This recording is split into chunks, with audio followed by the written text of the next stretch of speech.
Hi everybody, my name is Kambua. Karibu sana to this series of conversation courtesy of Better for Kenya that we are calling Sauti ya Mama. It's been such an amazing journey so far, just getting to hear different perspectives on motherhood, on the maternal journey, on some of the challenges, the hurdles, on women's reproductive health, because we have to talk about these things if we're going to change the system, we're going to make things better, if we're going to advocate for ourselves better as women. So this year, as we accelerate progress, we're accelerating it by looking at women's health through their maternal journey. We've been talking about menopause, which seems to keep coming up in different conversations. We've talked about endo warriors, women who are living with endometriosis, and many other challenges that have continued to come up in our conversations. Today, we have decided in Sauti ya Mama, we are going to hear Sauti ya Baba pia. And so I am so honored to have Titus Kaloki. I met Titus a couple of months ago. Titus, karibu sana. Asante sana. Titus is the programs coordinator at FES. I will not say, he will tell us what FES is because I cannot pronounce it. Tell us, please. Yeah, FES is a short form for Friedrich Stiftung. Say again, please. Friedrich Stiftung. Okay. Friedrich Ebert is the name of the first democratically elected president of Germany. Stiftung means foundation. So the same way you have Raila Odinga Foundation, yes, we have Friedrich Ebert Stiftung. And our work is mainly to promote social democracy, yes, peace and security, climate justice, gender justice, and all that. Wow. Yeah. You're the real professional. But today we brought you in to weigh in on other matters that are actually very important. And your voice in this conversation is very important as well. You and I connected at the Hearth Summit, which was amazing. This was, I think it was about 3 months ago. He was saying a month ago, but I have disagreed. It's not a month ago. It must be at least 3 months ago. Yeah. And I was moderating a panel on grief, and you happened to be one of the panelists. And when we were just discussing and trying to see which men we would like to speak to, your name came up because I remember sitting through the Hearth Summit and just you were so open, sharing your journey on grief, a journey that you and your wife have walked. And it struck me because a lot of men don't speak on grief. Maybe it's because the society has not allowed the men to speak on grief.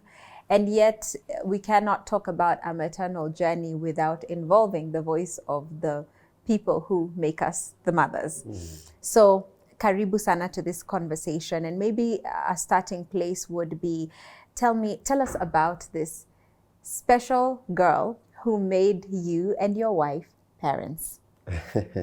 Yes, I love that you've used the word special, Yes. for indeed she was. We see her as an angel who was sent here on earth to teach us, first of all, how to be good parents, but also to teach us as individuals how to become better humans.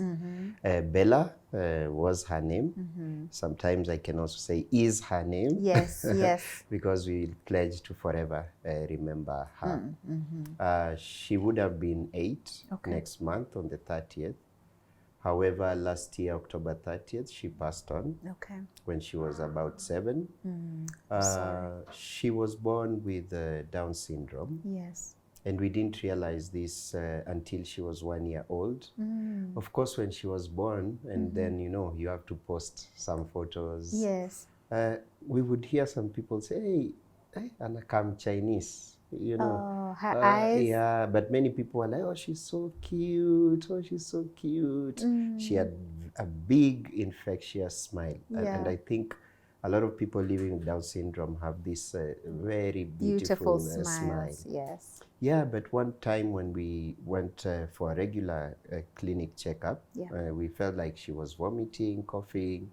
So when the doctor was using the stethoscope to just hear the heart, then she was like, hey, wait a minute. There's like a mama. Are you sure? Then she looked at the baby again and she was like, have you guys been told anything about your baby? And we were like, no. Yeah. Then she said, I think you need to see the pediatric cardiologist. Why? She feels there is a mama, and when she looks at her eyes and the toe, there's the distance between the toe and the index is quite, it shows like she is living with Down syndrome. So, but many of those who are born that way are predisposed also to have heart conditions. So she wanted us to get another opinion. So we booked a session with the pediatric cardiologist. We went in. Yes, she was like, yeah, definitely there's something with the heart. However, we need to confirm whether she has Down syndrome and which type. And this means sending the test to South Africa. It will take time. When it came, it was positive. Luckily, it was at the MP Shah. There was a visiting team of doctors, Little Hearts, thanks to them. They were able to do the diagnosis and tell us she has holes, 2 holes in the heart. And that started a roller coaster of a 6-year journey. At the point where, so it was at a year that the pediatrician said that she probably has Down syndrome. Can you tell me how that news was? How did you and your wife process that news? Because it's not the same as saying your child has a flu, or it's a big term.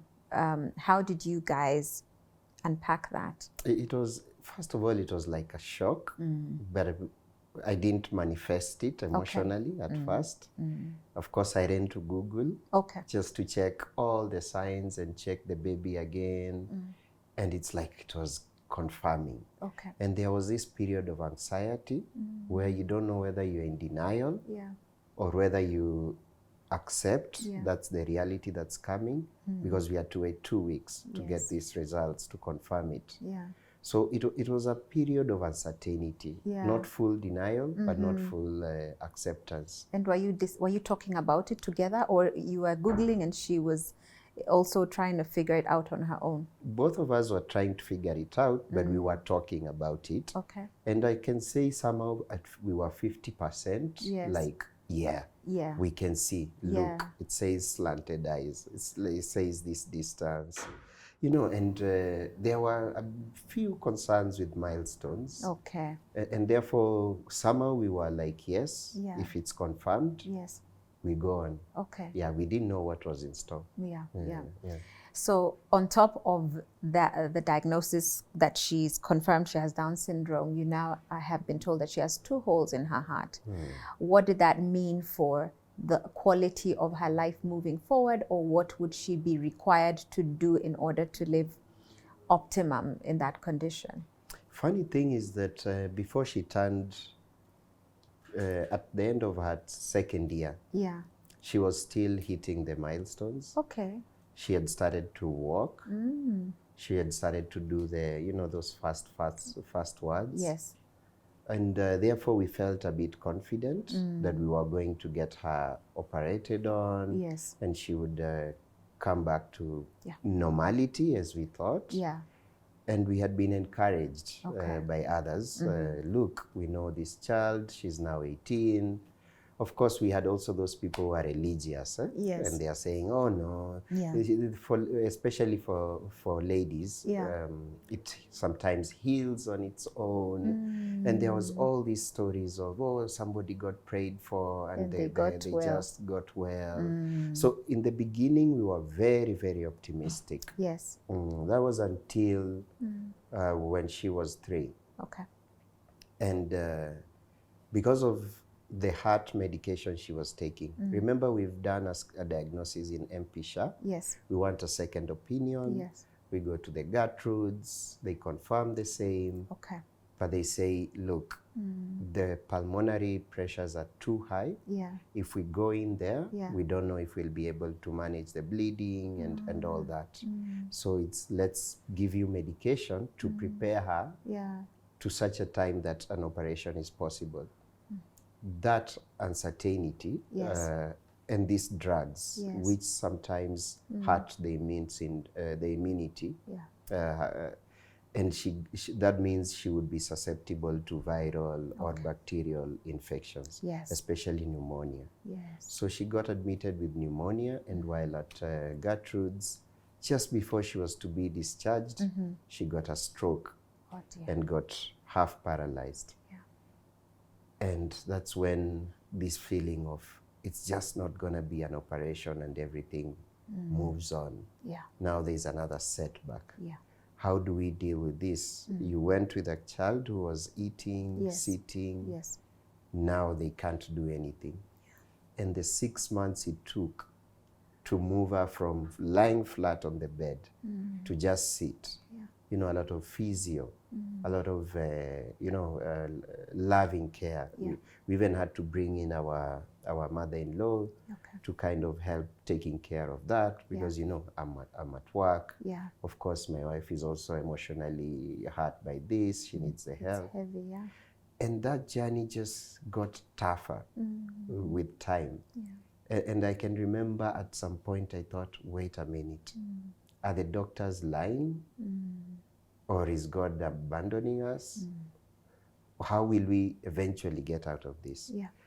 And that took us to skip this hospital. You know, you do with this cardiologist 6 months. You're not getting a headway. You skip to another one. You do the same. They tell you the same story, doing the same drugs. They're expensive. Insurance tells you this is congenital. We have a cap. You can't spend more than 100K. You know, everything else you just pay. And I can tell you that journey was quite grueling. We got at least motivated when she started to recover from the stroke. She never really walked again. Of course, she was getting bigger. And also the physiotherapy would be interrupted by sometimes her stays in hospital. So it was going ahead, then you backtrack. And I can remember at some point when she was about 5, the doctors started to get concerned whether that surgery would be possible. And this is when we started being told, maybe you need to consider going to India. They are much better there. They might be able to do this. And that's what we did when she was 5. We went there to New Delhi, stayed there for a month. They did so many tests. And I never forget, the senior doctor called me and looked me in the eye and told me, you have 2 choices. We can try a very expensive and very risky surgery. You just need to top up some 8,000 USD. Or you can go back home with your child, give her the best life until the day. And we were given like a weekend to make a decision. And of course, when you ask friends and family, they want to just have that surgery done. Everybody is hoping for healing. But when I talked to her previous cardiologists, some of them were even shocked what we are doing there. It was like, it won't be possible. And therefore, in the end, we chose, let's come back with her.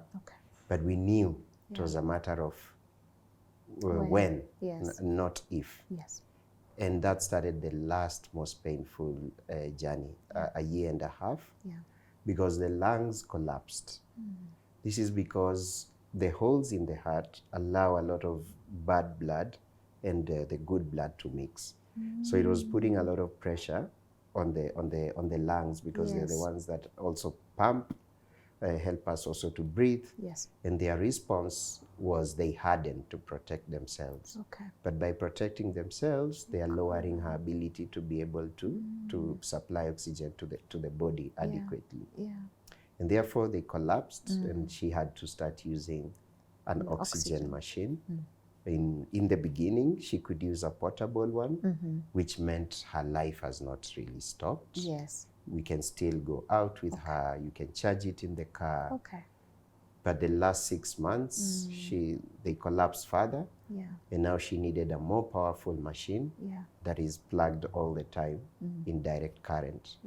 And therefore, she stayed home for those years until she passed on one morning, just before I was going to work. I just got called while entering the bathroom. You know, we had seen episodes where she would struggle to breathe. We think this is the last day, and she just revives. Comes back. Yeah. And she goes back to her cartoons like it was nothing. But this time, the help came and said, hey, now you need to come. This has lasted. Yeah. Yeah, and then we went there, and she passed on while we were holding her. Yeah. I'm so sorry for your loss, Titus. Mm. And I'm really sorry that it's almost, you had such a prolonged grief getting to the point of her actually losing her, because when you have been told that this is the situation with your child, and as you said, it's a matter of when, that anticipatory grief, you guys had to go through that. It was your reality every day. You don't know, is it today? Is it at lunchtime? Is it, you don't know. And I want to know how did you guys manage to do that? I'm imagining you still had to show up at work. Your wife still had to be a caregiver to your baby, even though she has help, she's still the primary caregiver, both of you are. How did you manage to cope with all of this going on and still be able to keep a semblance of normalcy with everything else? I can say at many times we were abnormal. Yeah. When you go through such a thing, it messes with your mind. Personally, I got quite a difficult mental health issue. Yeah. I remember the first time I tried to get help. A friend of mine demystified the mental health issue. Yes. He came out to the public with it. Yeah. I visited him at the hospital. I found, kumbe si wenda wazimu amefungwa ma straight jacket, manini, all that. They are just, they look normal. Okay. Of course, they need help. So I wanted to check myself in. Yes. That day, just before I was admitted, my daughter got rushed to Gertrude's and was admitted there. And I remember Dr. Njenga telling me, you go first deal with that, and then you come, we deal with you. Okay. So what I'm trying to insinuate is that from the onset, like when she was 3 there, I started to seek help. Okay. I also went carried my wife. Yeah. We went for sessions. She also went for hers. That kind of helped a bit understand why are you this way? Yeah. Why are you not 100%? Yeah. Why are you not self-regulating anymore? Yeah. I used to have problems regulating even alcohol. Okay. It became a problem both for me, for my family, and sometimes at work. Yes. But I got a supportive work environment where, yes, they understood what I was going through. They saw that I was trying to seek help and I was making efforts towards it. Yeah. But I can tell you generally the society was just like, you'll get through this, man up. Yes. You know, and sometimes I feel like the whole situation would shock people. Yes. To a level that they don't know how to help. Yeah. So when we have those crises of, hey, now we are going to see this has happened, I could feel some people just would freeze. Yeah, they don't know how to come through for us. Yeah. Of course, it took a battering also in our relationship. Yeah. Of course, we would have some arguments. You know, you could be triggered. Yeah. I didn't know that when you're undergoing such a thing, you can be easily irritated. Yes. You can lash out at people. You're on edge. And I think over time, getting to learn about healthy thinking styles, radical acceptance was very, very big for us. Okay, what do you mean by radical acceptance? You see, at the point when now you've been told it's a matter of when not if. At that point, I was not willing to accept. Yeah. For me, I had fought over 7 years. I thought, we are gonna win this. I will never ever give up. Yeah. I remember even like when she was around 4, I had some few friends who would say, maybe you should just throw in the towel, you know, just accept, let it go. Yeah. And it happened that she was admitted at Kenyatta, no, at Coptic first. And the doctor there, after when he was discharging us, he told us, I don't want to see you guys back. You're just gonna come here, spend a lot of money. You know, every hospitalization is like $1 million plus. Yes. And surely there is not going to be any change. And when I discussed this with the therapist, that's when they introduced to me the idea of radical acceptance. Okay. Where you tell yourself, I know this is happening. Yes. I understand what is going on, but I know there's nothing I can do about it. Wow. And I went online. Yeah. And I checked radical acceptance. I saw other people talk about it. Yes. Who are caring for terminally ill people, or even who themselves had already been told, 6 months, you have 3 months. And somehow that changed something. So yes, I would cry, I would grieve whenever we had those episodes where she's losing her breath and I think it's it. But I would also apply it and say, I see, I see, but there's nothing I can do about it. So I'm not panicking. Yes. I'm going to hold you. If you're going, you'll go. If you're coming back, you'll come. But I'll not panic and try to do all crazy sort of things, calling ambulances and all those things. Okay. Do you feel that, because you mentioned that there were people who said to you, and they probably thought they were helping you by saying just, apart from just accept it, but people who are telling you as a man, just, man up, man up.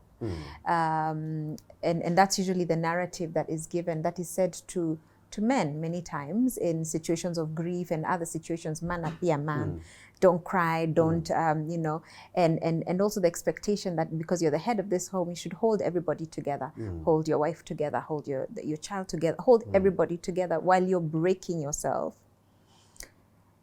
What do you feel like that narrative in any way hindered your process of acceptance or of grieving? Absolutely. First of all, it broke me. Because what it meant was I had to pretend that I am having everything under control. That means you don't then open up for a lot of help. Because you know how men relate with other men is unless somebody really came to you privately and like really broke and begged. From afar, it's not easy for a man. Yes, they might know you're passing through something hard, but they just don't know how to reach out, how to tell you, they will use the most simple of words, like, bro, pole manze, itakuwa sawa. Those things are not really helpful. Sometimes you're just thinking, can somebody take over my work? Can somebody do errands for me? Can somebody fundraise on my behalf? And you see, you're not getting that outrightly as support. So while I was manning up, I'm trying to show up at work. I remember even when I was in India, I was still working online. I'm trying to show up at home, family functions, societal functions, because I'm very engaged with the community. So me trying to be tough was leading me to break down inwardly. And I agree with you. It just prolonged the period up to when I was able to accept that what I'm dealing with is something I can't fix. And I need to start rewiring my orientation from trying to fix it at all costs to trying to accept. And in that trying to accept, did you get to a place where you were like, okay, I cannot be everything to everybody. I am also falling apart and I am watching my child, I'm losing my child. At what point did you get to a place where you're like, okay, I can't handle everything. I need help myself. Did you find yourself at that point? I can see it was gradual. Because like when she was about 3 is when I started seeking my own help in terms of therapy. Of course, then my mentality was fixing the problem.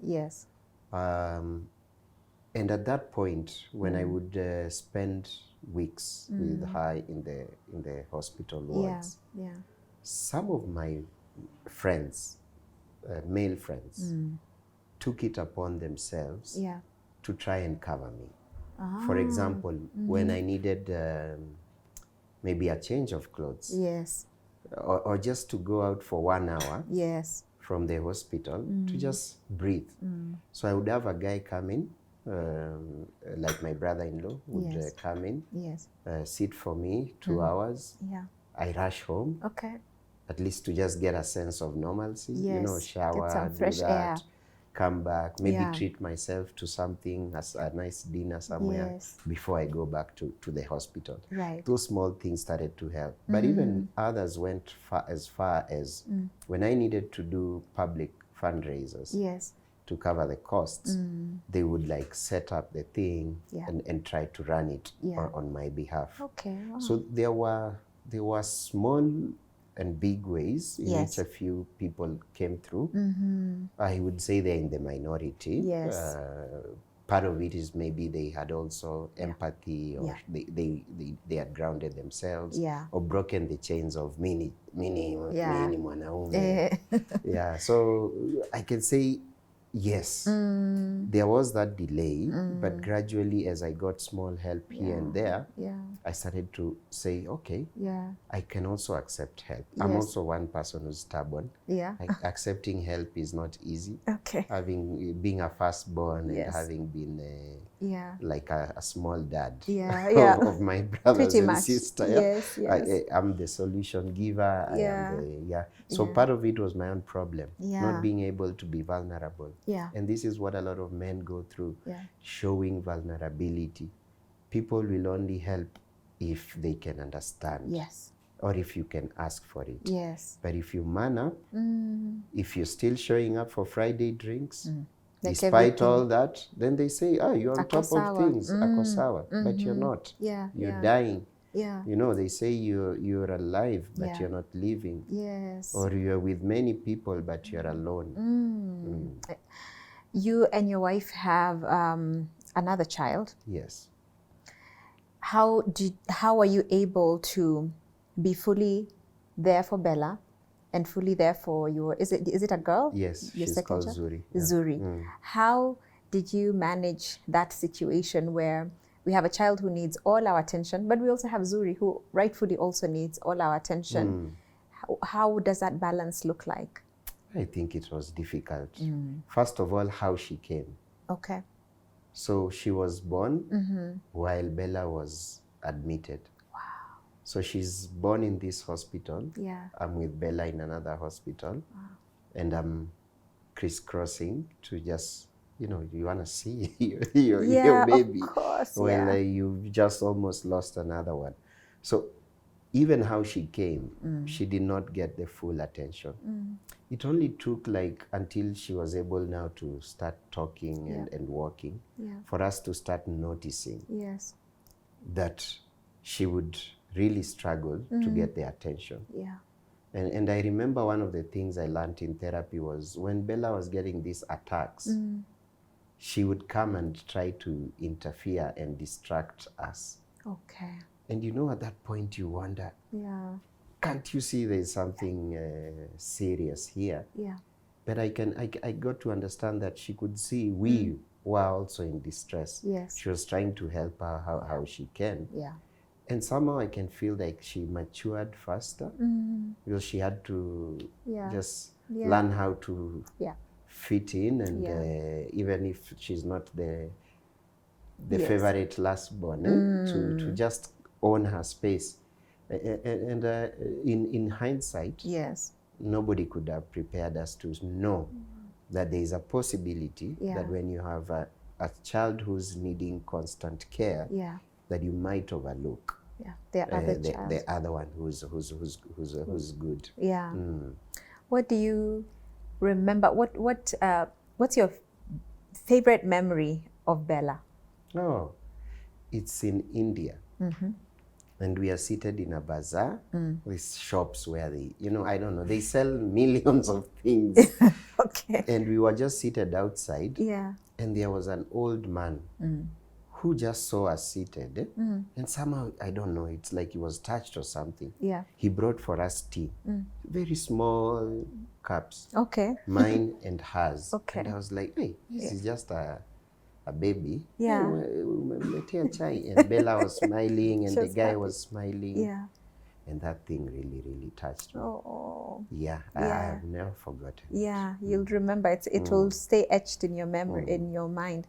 I remember the reason I asked you that is because I'm a big advocate of therapy, and I'm glad that you sought therapy and your wife as well.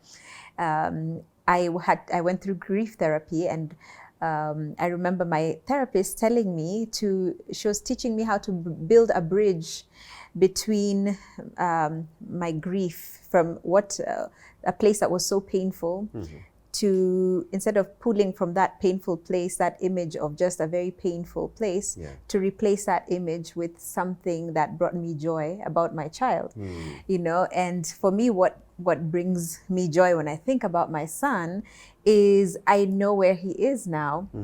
And I imagine, it's now like 6 o'clock. I imagine he has left heaven daycare. The angels are with him. They're going to give him a bath, change his diapers, and all of that. It makes me smile. And that's a bridge that I have built for the memory of my son. And I like that even your demeanor changed when you started telling us about the bazaar in India. Yes. And I pray that you can strengthen that bridge, that the memory we can find pockets of joy even in the most painful of situations, because those pockets are what give us the strength to move forward. Titus, how can men, I really appreciate your vulnerability, and you've rightfully said that unless you're vulnerable, people don't know that you need help. Unless you say, I need help, many times people will guess, or they will give you what you don't need. But we do know that it's difficult for men to get to that place of saying, I need help, because you want to be in control. You want to keep things together. How can you encourage men to allow themselves to drop their guard, to get help? Because, nobody is too strong for anything. Anybody can break, whether you're a man or a woman. Situations like the situation you and your wife have gone through can break anybody. How can men drop that thing of wanting to keep things together and realize that getting help is not a sign of weakness? And also, how can men hold space for other men? Yeah, it's normally a tough question, because I see it as a two-way street. Yeah. You see, before, people say women are, men become. Okay. tell me about that. So society, as it is now, values a woman for just being a woman. You have inherent value. Even if you're rich or born poor, a woman is valuable from birth. Yes. Men's value is equated to what they can contribute to society. Okay. So they're not born as men. They become men. For the society to call you a man, yes, there are some things you must you've gone through. You have to check. And that's why one of the insults is hata wewe si mwanaume. If your girlfriend or wife tells you that, that's like they've hit the jugular. The jugular. And therefore, first of all, it's how we are brought up. Okay. And I would tell men, if you're bringing up a boy, try to help deconstruct the idea that a man is stoic. A man is someone of less emotion, more action. A man is somebody who keeps things to themselves, doesn't cry, doesn't seek help. I even see now on social media all the toxic masculinity that is going, disguising itself as advice for young men. you know, ukiachwa achika tu nini, next customer please, you know. I hope the men in this room are listening, because we have many many young men. You know, jikaze, you know, American styles, just take a cold shower and eat one meal a day and you'll be okay. Oh my goodness. So first we have to deconstruct that, because dealing with the society as a whole is a much taller order. But from how we are raising our boys, to be vulnerable to your boy. Let them know when you're angry. If something didn't work out, a deal or at work or something, verbalize it. So that they know also men can verbalize their emotions. They can express their needs. But if you're already a man who's an adult, who's facing this, I think some of us need to be champions to create the safe spaces. Nobody is going to create them. Our default setting is normally the bar or the church. But sometimes people go there because they don't have somewhere else that fits what exactly they are seeking for. A lot of the guys who we meet, that's why we say drinking buddies are just that. How can you convert that space into a space where people talk? I've realized sometimes when guys are a bit tipsy, it's easy to get those emotions out of them. So if there's a champion there who can help, start by them being vulnerable, sharing, help the others to share, that can happen. Whether in that space or in the chat space. But what we are lacking is we need to create other neutral spaces. You know, it can be maybe you meet up, you check on a guy, call somebody. You don't have to meet when you have money. That is another problem men have. We can't meet when there's nothing to be shared. So call on a guy. Share what how you are, what your ambitions are, what you're doing, so that you build that rapport. You start breaking that barrier. Try to show a bit of your rough edges. This idea of presenting yourself perfectly to society, you know, it influences others to not be able to show their rough edges. So the sooner we start being true to who we are, expressing our needs and emotions without fearing the backlash, then we start empowering others. Those who we are taking care of, but also those who are in our circles. Absolutely. As we finish, Titus, it will be a year very soon since Bella rested. How are you doing? I can say I'm much better now. It's normally a paradox when I say that when she rested was a bittersweet moment. Remember, we had this 6-year heavy journey. Also, we wanted her to no longer have pain, no longer be in that condition. So yes, there was that part. Okay, she's rested. She's no longer suffering. We have rested. But the heart persists. I can say things have been mellowing in a way. We are not yet there. Of course, sometimes you see something, a trigger. If I hear Burna Boy's Angelina, you know, that was our favorite song. I just, of course, it brings back the emotions. Or I might see a restaurant maybe we went to, or something like that. You will always have those pangs. But with time, I can feel we've accepted. I'm at a more peaceful. I'm like on a plane. It's not longer the roller coaster. And funny thing, I chose the moon to associate with her. So like now there is a moon, you can see it at around 9 Ishuko. So when I go to the balcony, I look up and I just say, hey Bella, hey, I can see you there. You're being naughty. Hey, you're watching what we are doing here. So trying to make light also of it has helped. But it's still a journey.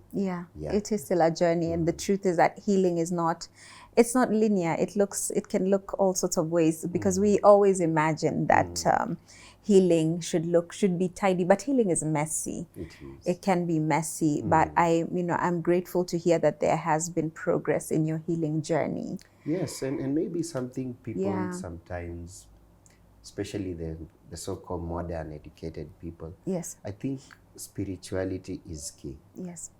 You might not want to say you believe the Christian God or the Muslim God, but just believing in that higher power. Right. That higher power is out there for you. Yes. It's got your back. Yes. You know, you're not alone in Yes. this. Yeah. So when things are heavy, Yeah. which humans cannot help you with, Yeah. then you surrender yourself to that power. Yes. And that's what helped me through the journey. Yeah. Many times when I surrendered, I received miracles. Yes. I would urge anybody who doubts spirituality Yes. to know that it can be one of the most powerful pillars to lean on. Yeah.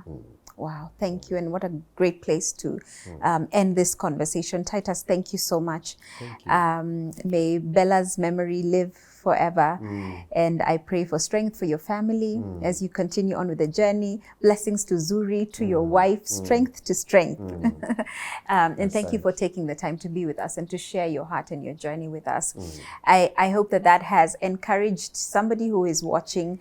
Grief is not an easy thing to go through. And as Titus has mentioned, it can affect your relationship. It can affect so many things, but there's help. Reach out for help if you find that you're at a place where you cannot make sense of a situation, whether it's a diagnosis that, they had to anticipate their child resting for such a long time, or it's a sudden, it's quick, it was unexpected. Whichever way that it has happened for you, there is help for you.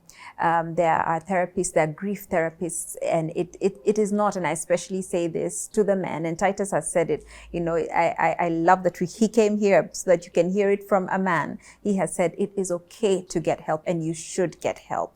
So I will end the conversation here. This has been Sauti ya Mama, na leo tumeleta baba, ameongea pia, and we'll continue to have these conversations. Please stay with us. Thank you so much. Catch you next time.